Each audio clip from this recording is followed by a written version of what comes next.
Bonjour et bienvenue sur cette chaîne YouTube. Si vous nous rejoignez ou si c'est la première vidéo que vous regardez, eh bien je suis Alexiane Wins et je suis avocate au barreau de Bruxelles depuis 2011.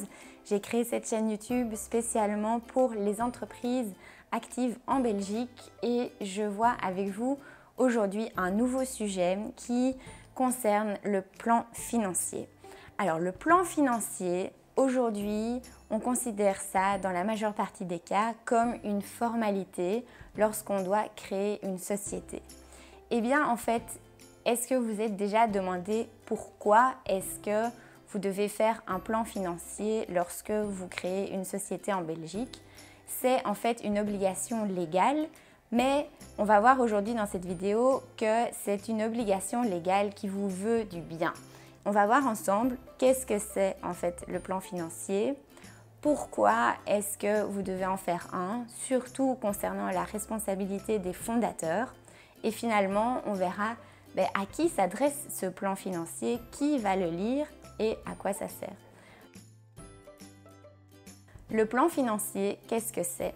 C'est en fait une projection que vous devez faire sur vos recettes et vos dépenses pour les 2 premières années d'activité de votre entreprise. Alors, pourquoi est-ce que vous devez faire ce plan financier? Eh bien, pour préparer votre projet, pour ne pas créer une société comme ça du jour au lendemain, voilà, on se lance, on verra bien. Non, faire le plan financier, ça vous force à vous poser, à réfléchir à ce que vous voulez faire. Et alors, grâce à ça, vous pourrez faire l'exercice de voir à quel moment votre business deviendra rentable et qu'est-ce que vous devez du coup prévoir comme capital de départ pour votre société et de quels fonds vous aurez besoin pour développer vos activités. Voilà, donc ça, c'est vraiment le but du plan financier. Après, vous verrez que pour préparer le plan financier, vous devrez aussi valider votre business model parce que tout dépendra au final des recettes que vous ferez et des dépenses que vous aurez. Donc, pourquoi est-ce que vous devez faire ce plan financier? Pour vous protéger contre une éventuelle responsabilité en tant que fondateur de la société que vous allez créer. Alors ici, quand vous créez une société, vous allez avoir plusieurs casquettes. Et une des casquettes que vous allez avoir, ce sera celle de fondateur. C'est vous qui prenez l'initiative de créer la société.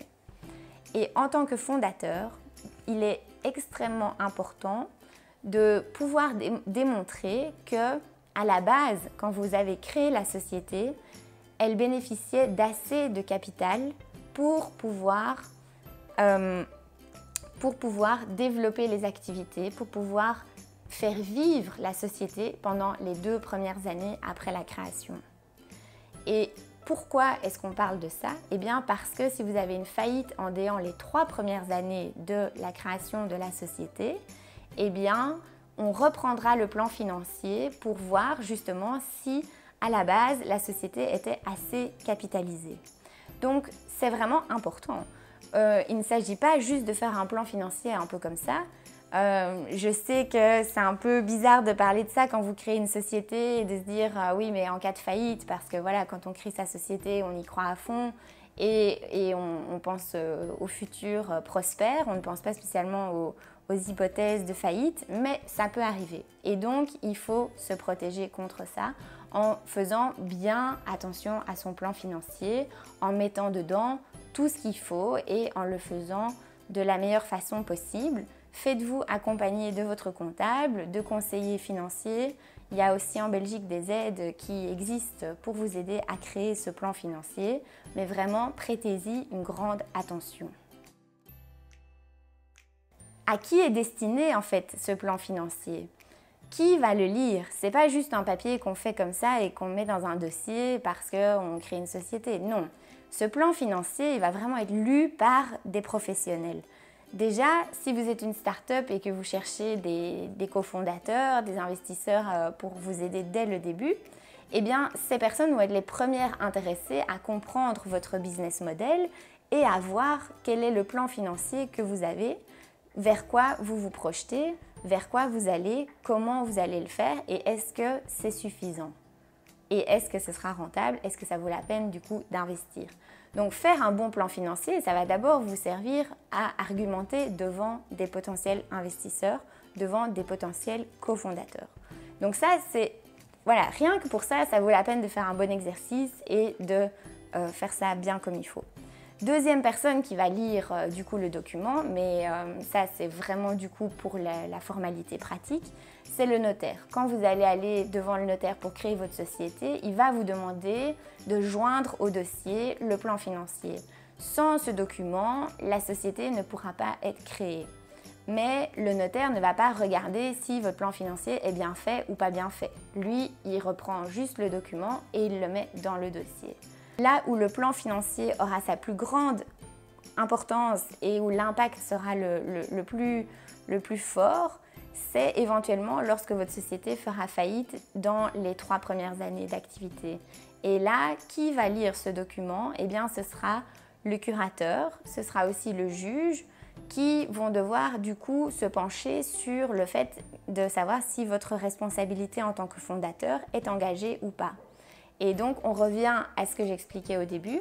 Si la société a été assez capitalisée et que le plan financier était bien fait, raisonnable, que les prédictions étaient correctes, eh bien, vous pourrez éventuellement être dégagé de votre responsabilité.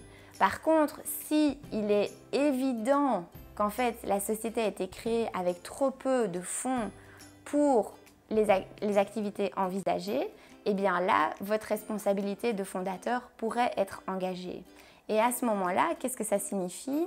Ça signifie que vous serez tenu des dettes de la société sur votre patrimoine personnel en tant que fondateur. C'est-à-dire que la notion de responsabilité limitée, dans ce cas-là, disparaît. Et ça, c'est vraiment un enjeu, je pense, qui est souvent sous-estimé. Donc, toutes ces raisons font que le plan financier, c'est beaucoup plus qu'une simple formalité de création de société. C'est vraiment une obligation légale, et c'est ce que je disais au début, c'est une obligation légale qui vous veut du bien, parce que ça vous force à bien préparer votre projet et ça vous permet aussi de vous protéger contre des éventuelles responsabilités. Voilà, c'est ce que je voulais partager avec vous dans cette vidéo. J'espère que ça vous a plu, que vous avez appris quelque chose, que ça va vous aider dans votre future activité, puisqu'ici on parle d'un sujet qui est préliminaire à la création d'une société. Si vous avez aimé cette vidéo, je vous invite à mettre un petit pouce, à liker, partager avec vos amis, avec les personnes dans votre réseau. Abonnez-vous à la chaîne parce que je vous réserve d'autres vidéos très prochainement et je vous dis à très bientôt.